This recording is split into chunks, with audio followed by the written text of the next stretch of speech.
So now that we have a few buildings we can put in our city, let's go ahead and start building the roads.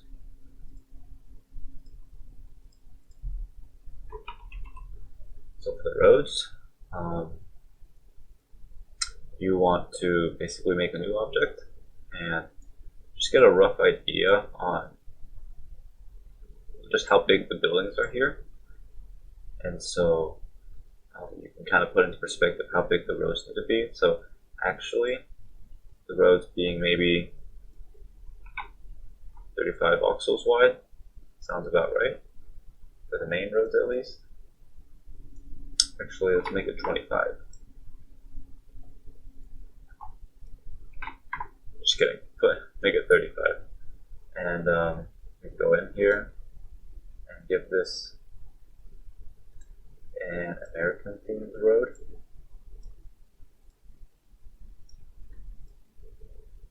Which means white lines on the side, amber in the middle,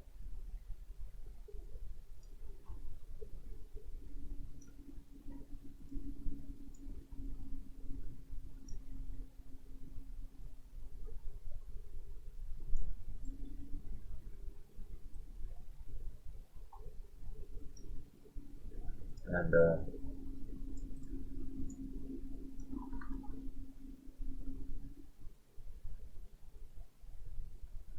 something like this for the roads. I'll just duplicate it here, and have something like this. And actually, while we're at it, we should probably just put in the sidewalk.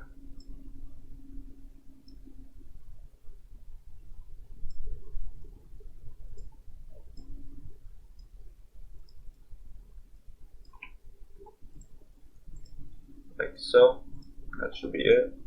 We can bring it to the building and start lining it in. So to keep everything symmetrical, I'm actually going to overlap each road network over the existing one. You can see here. This keeps things looking neat. And we can just have one main road going through the city and have small roads diverging outwards.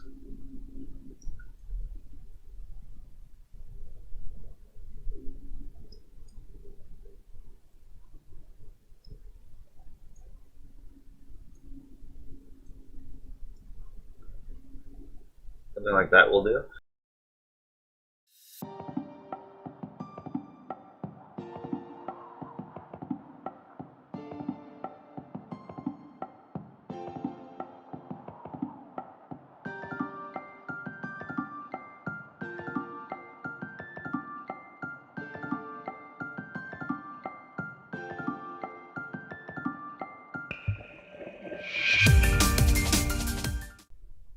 Okay, with the roads in place, we're going to go ahead and create a crosswalk, because the roads are intersecting with the pavement or the sidewalk.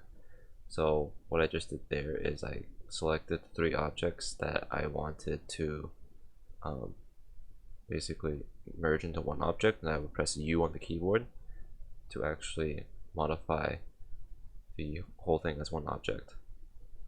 And right now I'm just creating a basic crosswalk. I'm just connecting the roads to the other main road.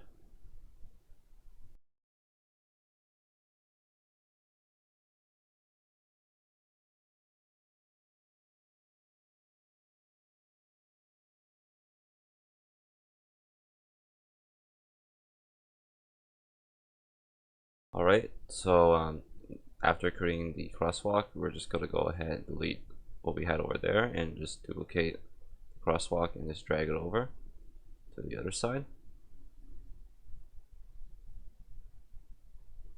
Like so. And now I'm going to move the buildings to the side, and we're actually going to group the road network into one layer. Again, this helps with this is good for your workflow because it keeps things organized and it'll prevent less clutter. And the thing about with these layers is that you can just turn, once you set it to a layer, you can turn it on and off to hide it, to have your workflow be a lot faster. And right now I'm going into the buildings and positioning them in rough areas where I think would look best for like a photo.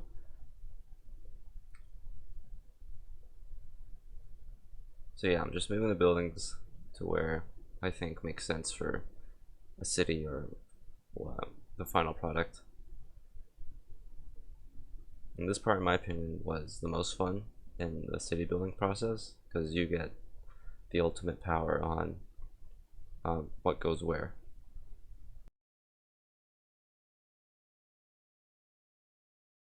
So now that I moved the buildings to where I think looks best, we're going to go ahead and populate the city by duplicating the building assets we have. You can do this by holding down left shift on your keyboard and dragging out one of the arrows. This duplicates the building, and now we can just move this around and place this where we think looks best for the city. Our goal is just to try and populate the city with buildings to give the feel that it's a big city and we don't have to create multiple buildings to fulfill that role.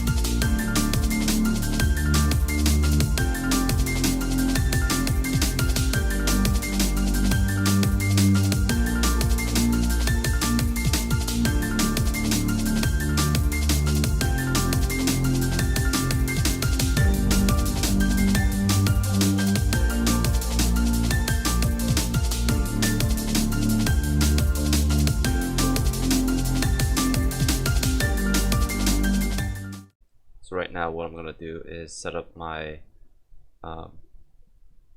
set up the scene a little bit by creating a depth of field.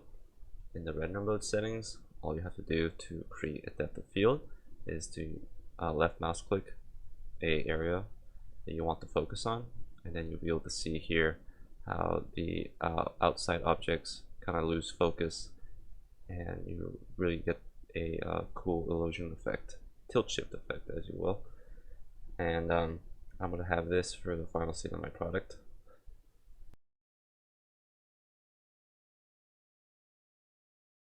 So right now I'm actually doing a time-lapse video of making the building. I figured it would be better to have maybe one or two more buildings in the scene to give it a more realistic look. I made this time-lapse because I don't think you guys have to do it. I just did this to make it a little bit more realistic with a few more variation of buildings. So I think after creating this building and the building after this, I will have like 10 different building assets, which I think is a good number for this size city. So right now what I'm doing is I am going to duplicate the building and lowering the building into the ground to create varying heights so that the city has a little bit more depth to it.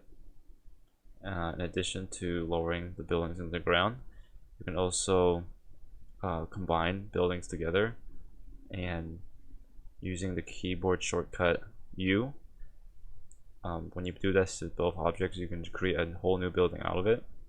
And in this case, all I had to do to make it look like a new building was get rid of some roof attachments, and that was it.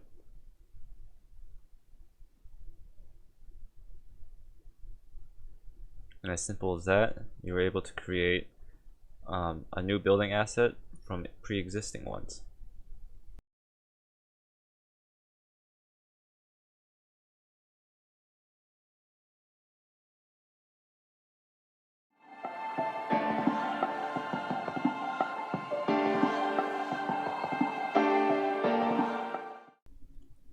So this part of the video I had to cut it because it was just me talking about useless stuff.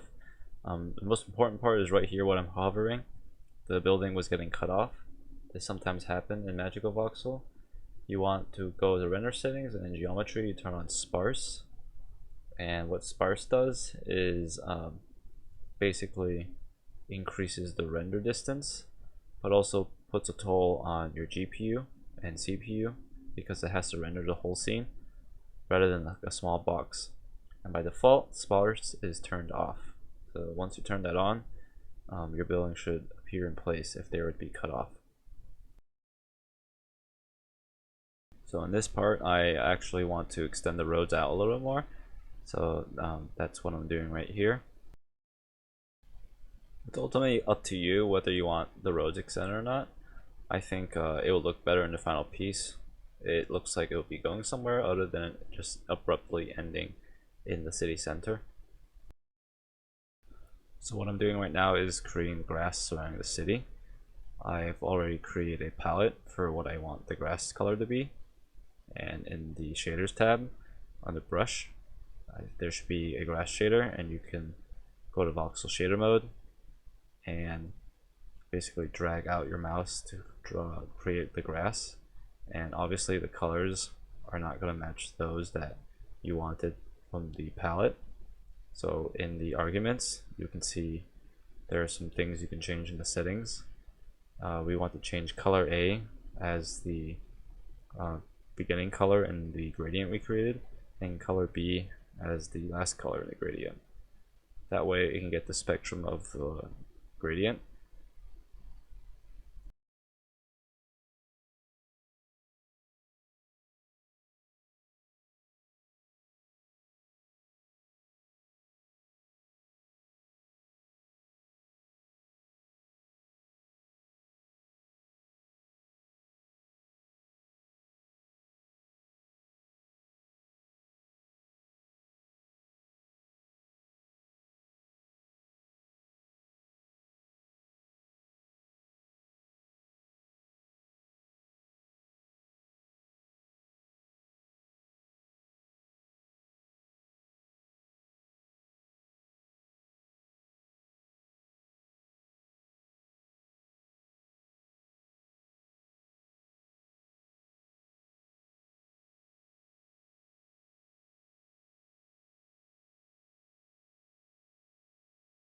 So after creating a grass object texture, I'm just going to go ahead and duplicate this all around the city, and I'll be back with you guys shortly.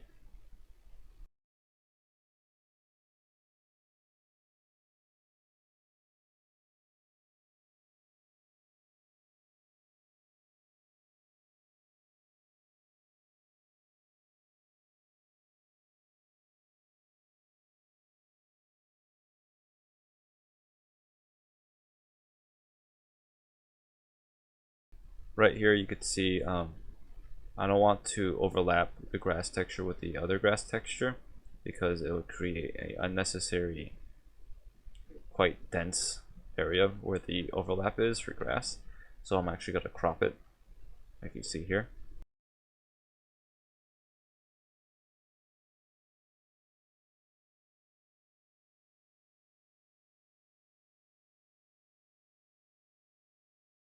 So now that we're done doing a basic layout of the grass around the city, we can give this city some urban characteristics, as in give it like pavement that's surrounding the city, because right now it looks like the city is just overgrown with grass and it's kind of abandoned.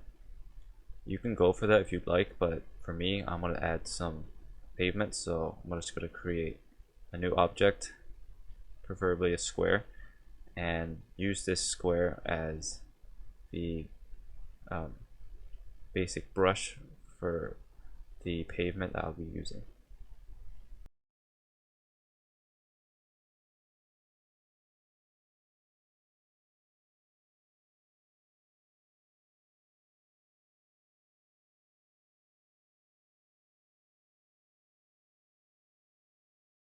And then once that's done, I will just use that object to duplicate it and put it all around the city and give it a pavement looking texture.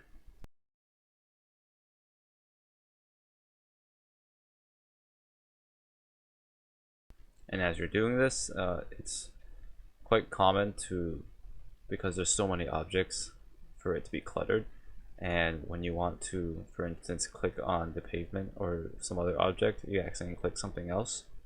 This is when layers become important. In this part of the clip, I basically put different segments into layers. So for instance, the roads were in one layer and the buildings are in another layer. And I think I put the grass objects into a separate layer so that if I hide the grass or deselect the grass, I won't be able to click on the grass and actually get to the pavement objects, and it will make my building process much easier.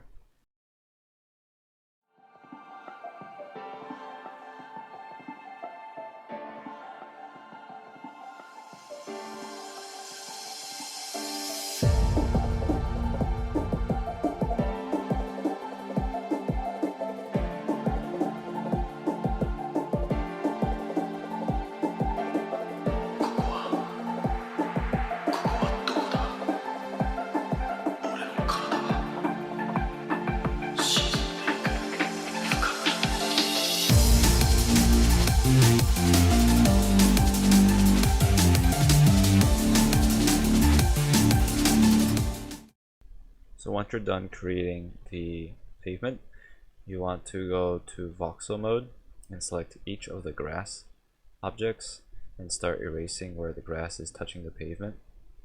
You can increase the brush size by pressing plus on the keyboard and just get it big enough where you can erase the grass nicely, or easily, I should say.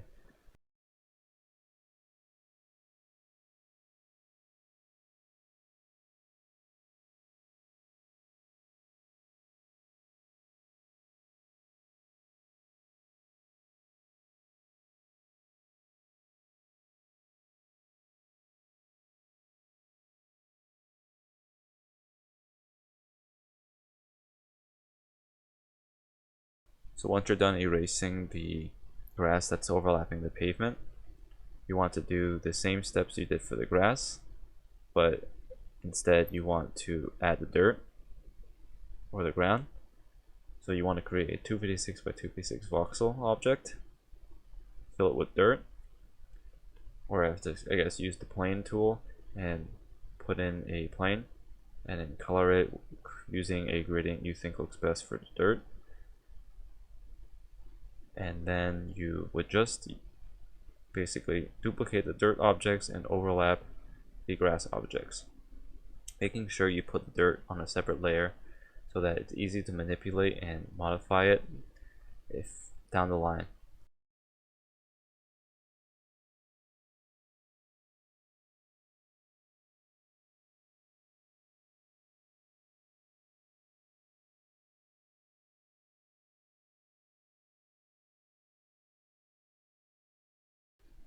If you find that the road is being overlapped by the dirt in the render process, it's because the dirt layer is on top of the road layer.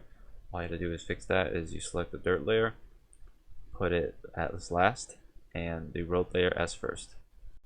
Once you're done with the dirt, we are almost done with this project.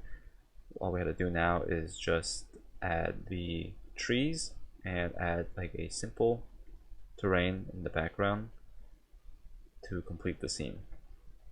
Let's go ahead and get started with that. Now we're going to go ahead and start adding some trees. Go ahead and make a new model, and by default, let's see, we're going to put on a new layer. So I'm going to put on this kind of pinkish layer, signify that it's trees, and for a palette, call this trees.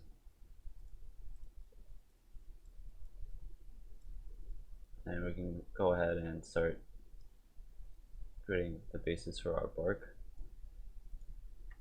Make a new object, and now the tree.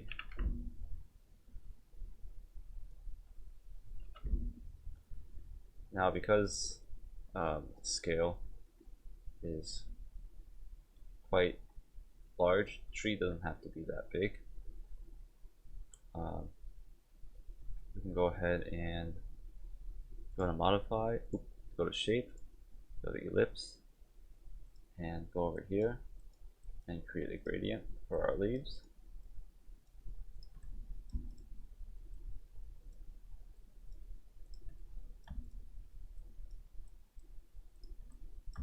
We can select the whole thing,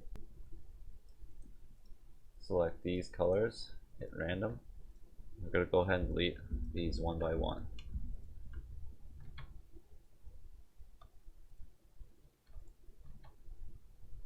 And then repeat the process, hit random, insert one of the colors again. And again, one more time, random. And now that we're at this step, we can constrict the object, copy and paste it, and start formulating the basis for our tree. Paste it one more time and create a ellipsoid. Do the same process, and using the voxel mode, delete some of the trees, some of the leaves on the trees.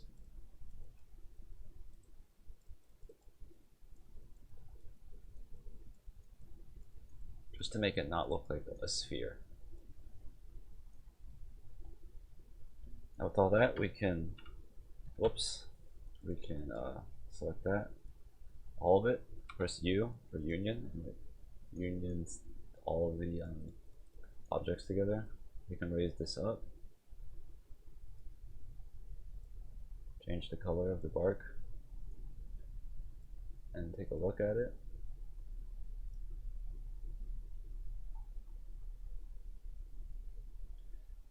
That looks pretty good. Let's go ahead and get rid of some of these leaves up here, some of the floating ones.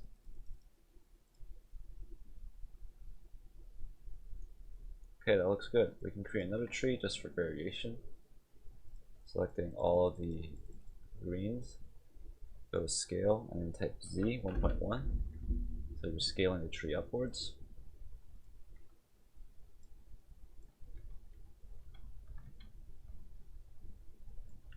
Make the object bigger and scale it upwards and drag it up. Now that we have the exact same tree, but just a little bit more varied.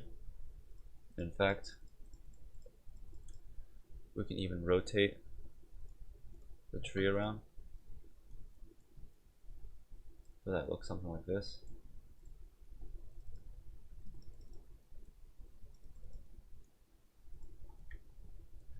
Now we have two trees, and we can use these trees to populate the city here. There's many ways on how you can do this. You can use a pattern brush if you want, but I'm just gonna do the basic method, which is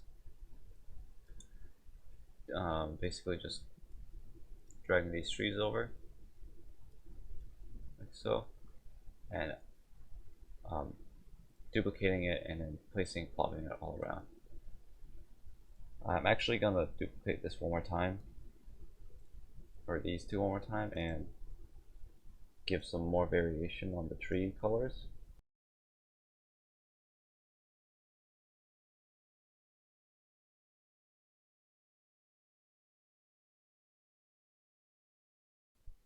Now all I have to do is to duplicate these trees all across the city, and I'll switch into a time-lapse video right now.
Now we can go ahead and start adding some streetlights if we wanted to. You can go into here after creating a new object. I'm going to put it where the streetlights, where the road, the layer that the road's on, so I'm going to put it on 3. And this is pretty easy. Start the streetlight. Because the scale is so small, you can just create this small little thing like this, and then on emission, go into here and create something like this, constrict it, and bring it over.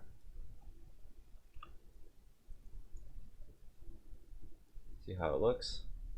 Way too small actually, so we're gonna increase the scale like so.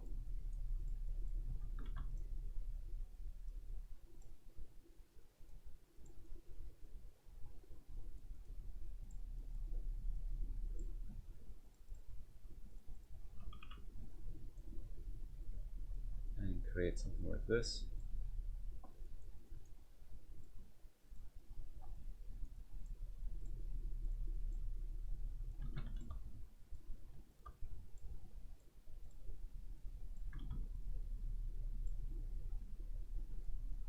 That looks good. We can just go ahead and put this just in random locations. And because most of it won't be seen in our city inside the interior, you can just put it on the outsides. So yeah, we have something like this. You can even give this a metallic shader and the streetlight a slight emission shader. And then when you turn on bloom, it adds a nice little effect. So if I increase the power a little bit, and I turn these on, you could see slowly but surely there is a nice little effect that comes up with the streetlights. Because it's bright and early, or not bright and early, it's like midday. We'll have those off. And now let's go ahead and put on the finishing touches. So for the finishing touches, I want to add like a terrain mountain range back here. And at this scale, it makes sense to basically use Finalization. Please check out the tutorial on creating realistic terrain, a large scale version. To save time, I am just gonna go find the file for that, which I will leave in the description. So there it is.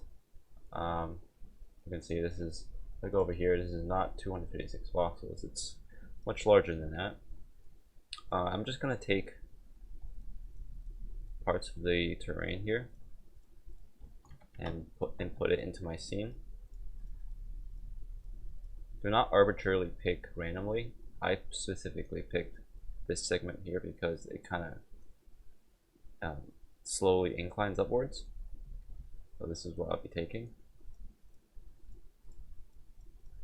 That should be good. I'm gonna be sure I selected all that. I'm gonna hit Control C on my keyboard and find the file I was working on with my city. And now I can just import it by hitting Control V. Figure out where my camera angle will be. So I can position this like right here in the background.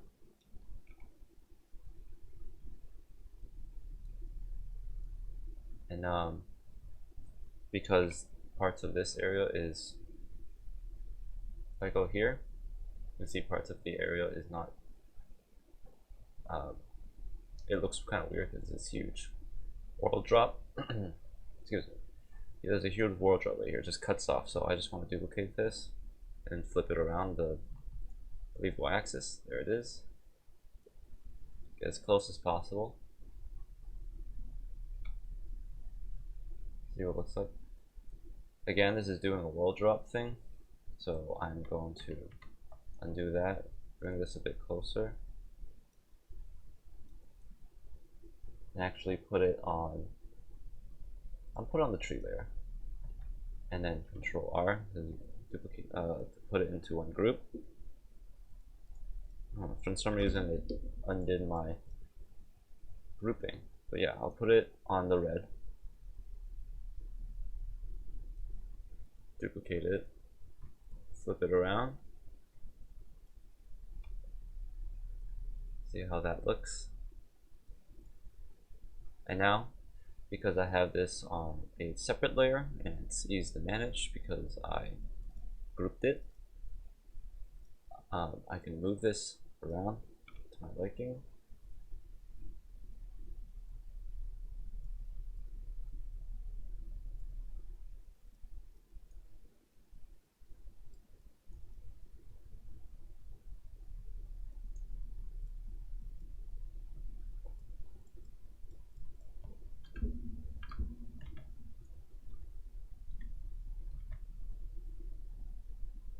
And move this one down as well, like so.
Okay, we have something like this.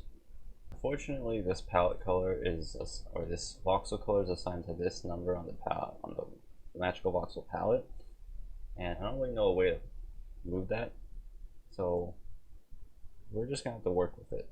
And luckily, because this will be in the background, we don't have to worry about too much on texture. We just want to make it somewhat light, something like that. Because now when we click my mouse cursor here and we zoom in, this is just the right color for what we want. And you can't really tell like the details anyway because it's blurred out. So you just want to adjust it a bit and get it fine-tuned. And once it's fine-tuned, and if you want depth of field on, you want to highlight this in the camera setting, because if this is off and you move the mouse, the depth of field effect goes away. But if you keep this on and click, now if I move the camera, the depth of field stays the same. I can move it here, the depth of field will still be focusing right here. So that's convenient. Make sure that's on. You could see the grass kind of stops. There's a line right here that just stops. I want it to continue, so we're just going to go over to our grass and extend the grass outwards. See if it goes down all the way. It does.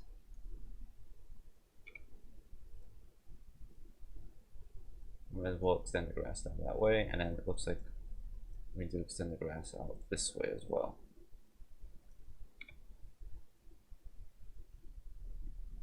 And partially this way.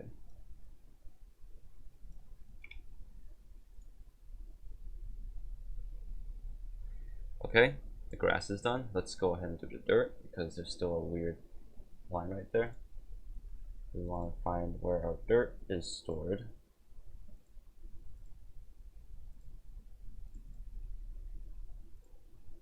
There's our dirt. Extend the dirt downwards. And because our grass is signified by the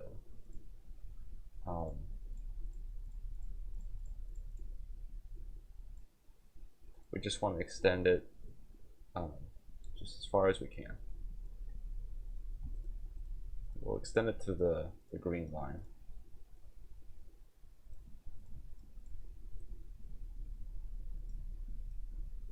And just in case the dirt is overlapping something we don't want, we can hide everything other than the dirt and go to order, hit last. Let's bring back everything. Go back to our renderer camera view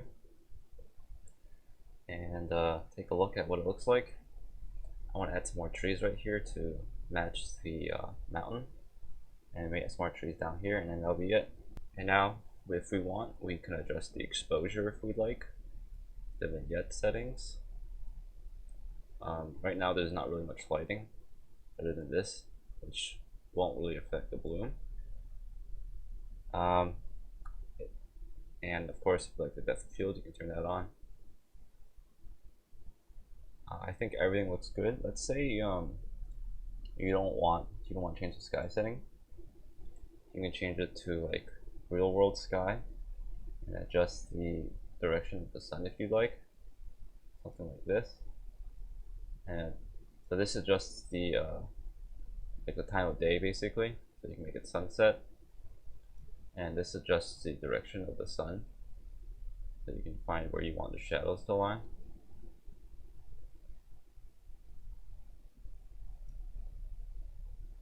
And if you don't want real world setting and you want like to use an HDRI, you can as well. There's some pre-builts, which is the ones that begin with the HDR at the beginning. There's also some I've downloaded. So if you want, you could download HDRs and experiment if you're liking which ones you like. I personally like using HDRIs. This one is called Sunflowers, and I think it looks pretty good, so I can use that. You can adjust the intensity of the world lighting if you like to, when you have HDRIs enabled, and it actually does affect how the scene looks. So if I go to something stagnant, you can see there's like a blue shadow casted over some of the buildings. That's because of the world lighting here.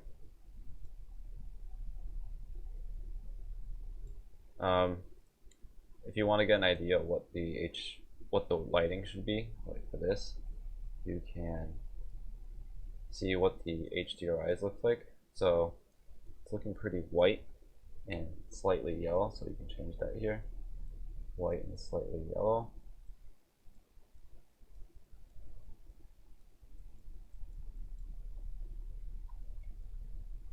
Like that if you wanted.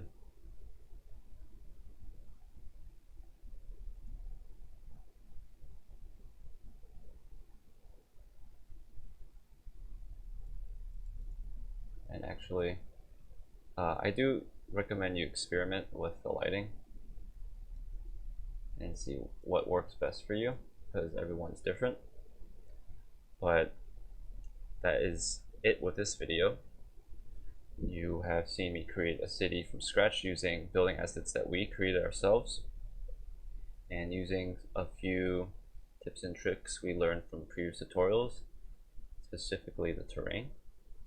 We're able to create this cool looking scene that really fits in. It fits in as in it's not just a city that goes on to nowhere. There's like a background. Of course, leave your questions and comments in the comment section below. And that's it with this. See you all in the next video. Thank you for watching.